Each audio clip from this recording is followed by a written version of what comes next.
Hi, this is the Cat's Library. I'll be your librarian today. Out of all of the stories and characters that I have, most of them I want to turn into a book someday. Thus, I can't make them into a YouTube video because why buy my book if you can get the whole story here for free? I also make up ideas for characters faster than I draw them, so many of my characters go undrawn. This video is a redraw of a character I did about a year ago for a story that can probably only work on YouTube. And also a character design sheet because I only have the one illustration of him, and if I'm redesigning more characters from his universe, it would probably be helpful. Engage! Analysis of 2023 drawing. Okay, so what we're gonna do for this real quick is for 1 second here, I'm gonna change it and I'm gonna flatten the image so that I can easier draw on top of it. And then I'll have another layer on top of this, so then I can undo that and still have what I want out of this drawing for later. Okay, so there's light coming in this way because this is supposed to be a door. I really want to fix the lighting. These are supposed to be wooden slats, like from the barn, but I made them way too big. They're supposed to be much closer together. And these are supposed to be where light from the outside is coming in. So I want to figure out how to get that right. I think what I want to do is that I want this part of the dragon to be shaded, and then right here, like have a highlight that sort of comes down onto a little bit onto the shadow, but then when it gets here again, then it's like that, and then like the eyes and stuff are all brightened like I already have. So I'd like to do that, and we'll see if that works. Like this red right here, this red highlight layer, like it's working, and I think I needed that because when I was messing around with the layers in preparation for recording, then I could barely make out the dragon against the background. And that's because the background was supposed to be really dark and high contrast, and then the dragon, like the color of this guy he's supposed to be black originally. I think I'm gonna lighten him up and make him more of a dark gray, and like have light gray right here, like on his underscales. I want to make this like silhouette a little bit better, like give him a better pose, like even right here, see like the tail's out, like so that you can see it. This hat right here. Now the trick about this hat was that I wanted him to have a cowboy aesthetic, and so I put a lot of effort into designing his clothes, and it's like he's a cowboy, he needs to have the hat. But I also wanted to give him these horns. And these horns, like I worked really hard to get them to look right. You know, there's a certain music to it. It's like branches off that way and like that. It has to have that specific branch, and then these come up, and then that, and there's always one there, because like anytime that there's an intersection, there's usually like a curve off for the intersection. That's usually how it works. So I had to have a reference and try to figure it out, and that's where I figured it out the first time. I have all of these. If you look really carefully, he does have these spots because he was supposed to be a leopard dragon. But I think I'm going to take them out because I'm going to redesign him for animation. And when you're animating, then you don't really want a whole bunch of spots because that's just like a whole bunch of unnecessary pattern work. Something I noticed when I was looking at this again is like his expression is off. He's supposed to be snarling, and his mouth looks great. It's just that his eye right here also looks pretty good, just the eye itself, but the eyebrow, I didn't understand that eyebrows have different shapes. So you do that for angry, but I didn't understand how that would work because eyebrows are this shape. Because if you look at like a skull right here that I did not draw as big as the eyebrows, like there's holes right here, that's like the eye socket, and then there's like a nose there, and then the eyebrows are like right on top of the eye socket, and the eye socket is round, so I figured that the eyebrows are round. And I don't actually understand how this works because I do not know anything about anatomy, but if the character's angry, you do that. and you change the shape from like a round shape to straight. It goes all straight when the character is angry. And maybe I will actually look this up eventually. But like what I want to do here for the redraw is do it like that. That already looks angry, maybe like a little notch on the muzzle.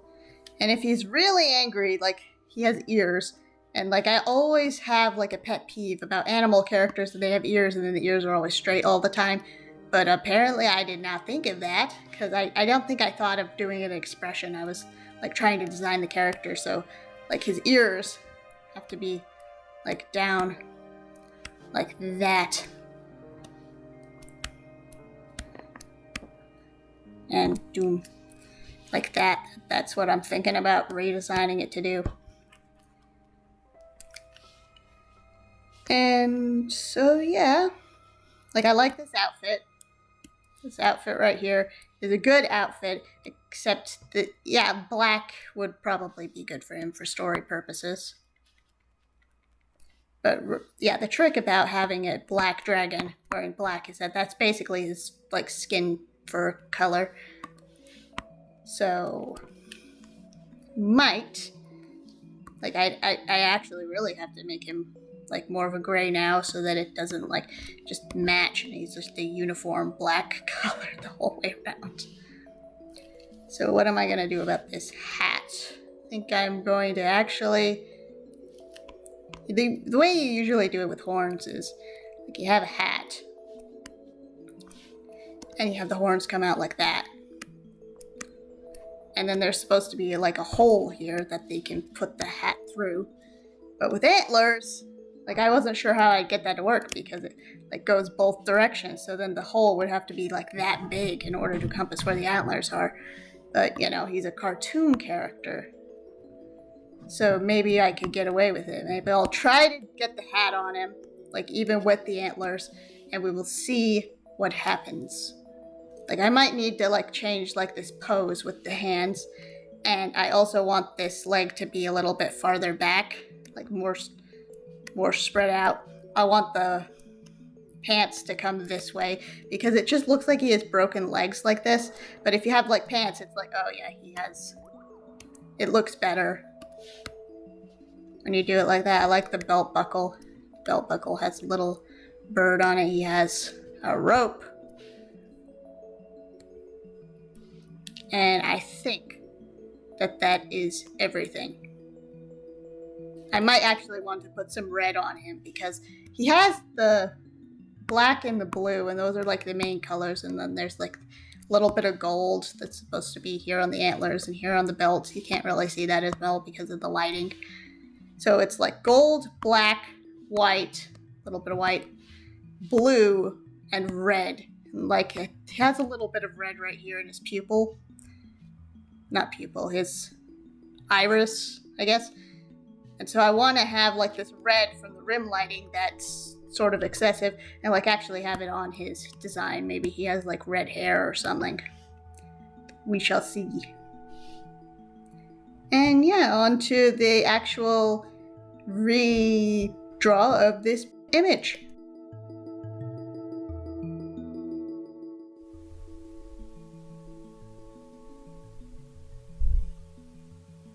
The world that this character is a part of was a combination of two ideas that I've had, and it's sort of complicated.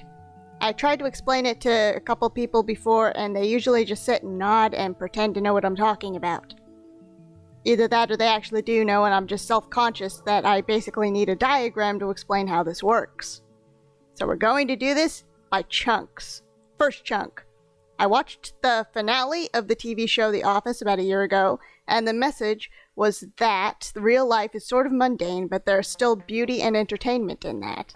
The Office is a sitcom about eccentric people working in a paper selling business. I was looking at that, and I was still disappointed about Pixar's Onward, and so I decided to have a story where there are people doing mundane jobs in a fantastical world.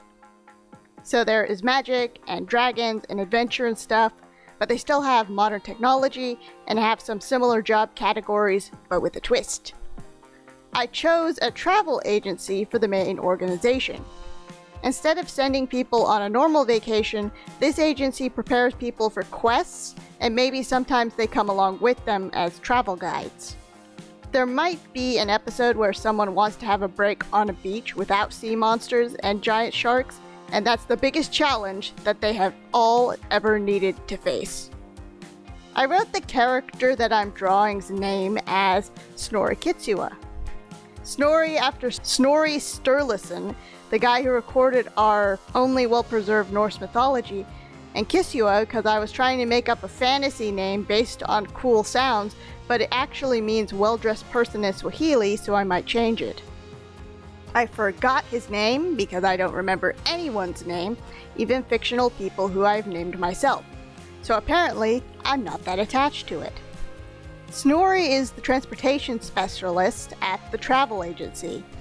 Originally, he was the actual employee of the travel agency, but now I think that he just has a contract with them. One of the reasons for this change is that the transportation specialist means that he rents out horses and motorcycles and stuff to people on quests. It would probably be a better business model for him to operate in situations outside of strictly operating with quests and travel. Secondly, he is a lesser lord within his country's hierarchy. This means that there's a certain amount of square footage that he can claim as an independent state. So he can make lesser laws as long as they don't contradict the national laws, such as levy his own taxes and issue different punishment for crimes. A lot of people in his social status make their state a pirate ship or a restaurant, and he just so happened to make his a stable. He really loves horses, and he will imprison anyone who abuses one of his horses. I'm thinking that in this specific image that I'm redrawing, Snorri is glaring at this guy who went on an adventure and had to run a horse to exhaustion in order to escape some sort of threat, and he's been forced to work at the stable for community service. Even though the guy has gotten a bit better at treating animals, Snorri still doesn't like him because Snorri's constantly grumpy and no nonsense, with very high standards. Luckily, he is organized and dedicated enough to meet his own standards, and is overall an incredibly confident person despite being quiet and only talking about the things relevant to work. I'm not sure that he has friends outside of work, but I'm pretty sure he doesn't really care. That's what horses and giant rock birds are for. He is sort of estranged from his family because he doesn't believe that the monarchy is a solid form of government, even though he still uses his noble blood to his advantage at every possible opportunity. But when they ask him for help against some national threat, or when his cousin is having a baby, he does arrive on time, and is equally annoyed with them as with everyone else. Or at least he acts that way. He might be a little bit one-dimensional, but that might be okay? More on that later. He probably does really care about select people, but they would never know that they're on the top of the list of his top 10 favorites, because that would be overly emotional and he doesn't know how to show affection. Writing this out, I'm going to say that he is more polite to people he cares less about, but needs to impress in a professional sense. His level of honesty paired with a lack of anger-induced tirades toward people can usually indicate whether he actually likes them. He also does chores for people he likes without being asked and fixes their problems.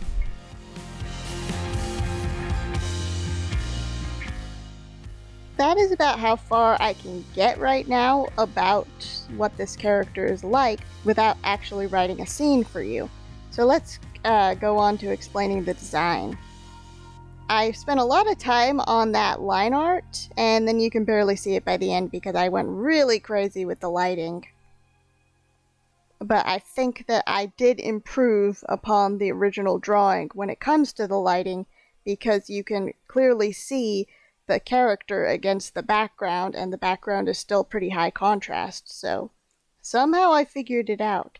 Right there, I'm just deciding on what colors I wanted to do, and I'm not coloring very well in the lines because I was planning on trying to figure out a way to change that as I was going along. But it did not work out very well, so I did the base colors and then did a clipping layer on top of it so that that layer was on top. I subconsciously changed the bandana from blue, like it was a neon like cyan, and I changed it to a red.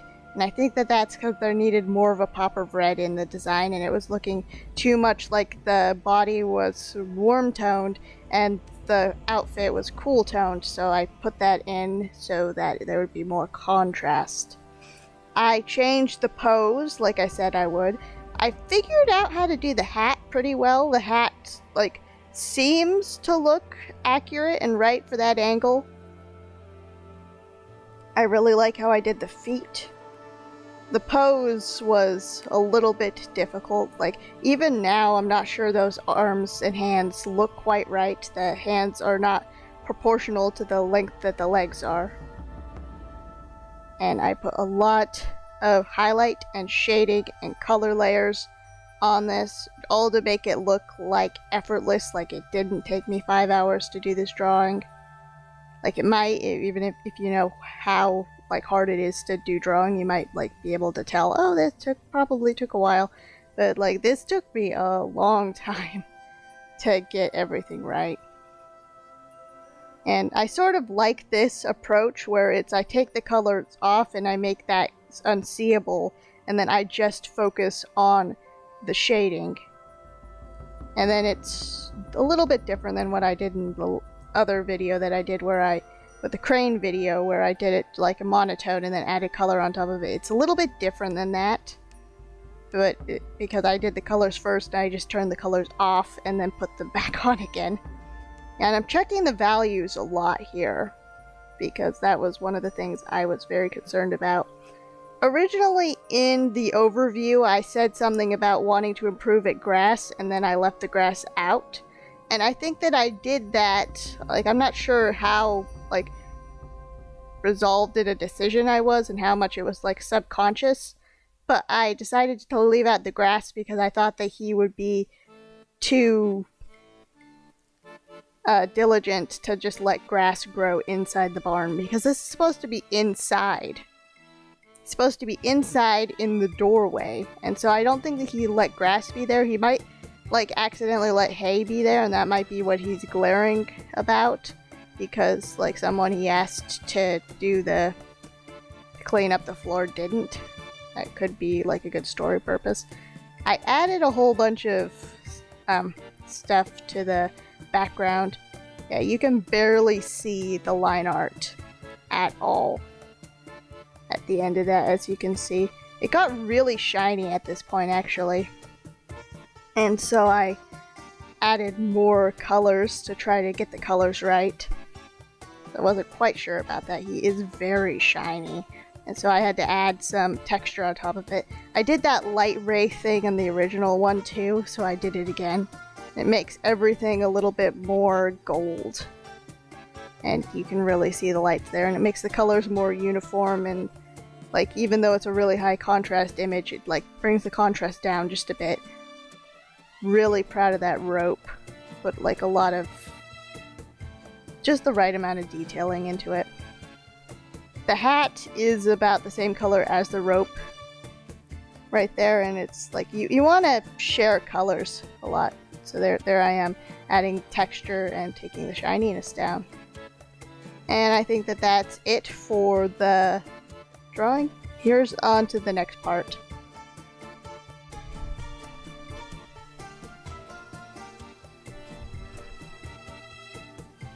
Now let's get back to explaining the story. I said that this character was based off of 2 ideas which were integrated together, and I've only went through one of them. That's because the second chunk is the one where I think I might lose people. Originally, this story was about a bunch of people in California making an animated Puss in Boots movie on a limited budget from a news studio from a warehouse. It evolved into what sort of TV shows people in a fantasy world would make. So everything I just told you about the travel agency and Snorri wasn't real. It was just a TV show made by other people. It's one of the reasons that I have to tell this story through YouTube, because I'd want to show the episodes of the travel agency show, working title, through, and then all the behind the scenes stuff. Most people don't just watch a TV show anymore. They watch the trailers and the behind-the-scenes videos and probably follow the actors on social media. So if I ever actually make this, it'll be like in 20 years if I miraculously get a team of people working for me. Yeah, that's probably not happening. So the actor who plays Snorri is a piece of work and the character that I put the most thought into developing. Granted, I have other stories that I've thought about more over the past year. I decided this week to call this character Ryan Lung.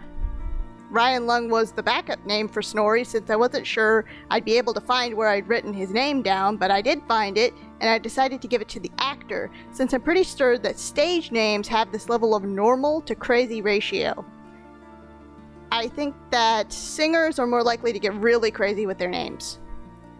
I'm playing around with the quote-unquote real world being a few decades in the future and the nobility having more restrictions than in the show. The show was just showcasing the historic privilege that noble-blooded people used to have and possibly critiquing their place in society in the present.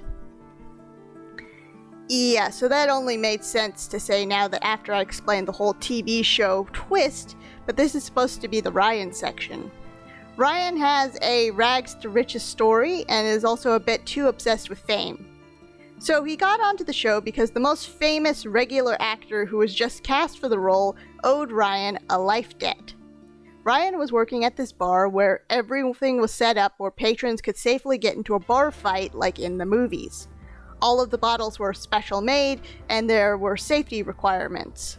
You had to have a preliminary combat license to even set foot in the building, and also meet a weight to height to magic level.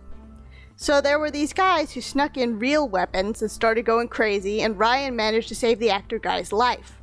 The actor got Ryan an audition for the new TV show, and Ryan absolutely nailed it despite the character of Snorri being seemingly the opposite of his own personality, and Dragon Boy not having any formal acting experience. It's almost like he has a lot of experience lying about something and pretending to be someone he's not, but I'm not telling you because I'm planning on leaving this for a season 1 finale. Season 1 of the show that I will likely never make, not season 1 of the travel agency show within the show. I'm thinking that Ryan is someone who is very extroverted, optimistic, and openly friendly.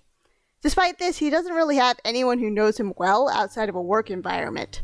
He doesn't delve too far into politics or champion any causes, and he only ever talks about what it's like to work on set and go to party ceremonies with all the famous people he knows, and he probably has one of those blogs where he posts about what he eats for breakfast.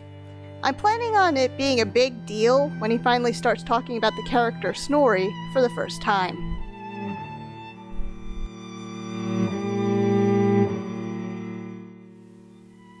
So this is about the end of the video.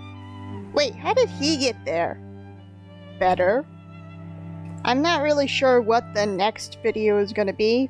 Probably the next alphabetical animals, because I started working on that. But the one after that, the next big project, I don't know what it's going to be. Maybe I'll do another week where I do the D and the E in the same week. But we will see. I think I do have like one idea for next video. But we'll see how that works out. In the meantime, you could go through my playlist for the Dragon Planet original story that's sort of similar to this, or you could watch the cats as archetypal characters. No, it's the other way around. It's archetypal characters as cats. Okay, see you next time. Bye! Oh, and Happy Easter. Bye again.